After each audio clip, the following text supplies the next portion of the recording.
নমস্কার বন্ধুরা, আমি আপনাদের ম্যাজিক্যাল মাইন্ড কোচ পার্থ। আজকের মাইন্ডটার সিরিজে যেটা বলবো সেটা আগে একবার বলেছিলাম, চিন্তা নিয়ে কি করা যায়, থিঙ্কিং না থটস, দুটোই। থটস এর উপরে আমাদের হাত, কিন্তু কোন থটস কিভাবে কাজে লাগাবো সেটা হলো থিঙ্কিং।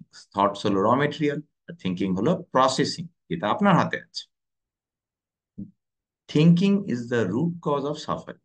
যখন চিন্তা করবেন সেটাই কিন্তু আপনার চয়েস, যেটা স্ট্রেসকে কিভাবে নেবেন, অলওয়েজ শ্বাস নেওয়া থেকে শুরু করে বারবার আসবে। তাহলে চিন্তার গতিশীলতা কিভাবে ঠিক করবেন সেটার উপরে নির্ভর করছে আপনি কতটা স্ট্রেস থাকবেন, থাকবেন না। বাকিটা আবার পরে বলবো, কিছু প্রশ্ন থাকলো পরের পার্টে। নমস্কার।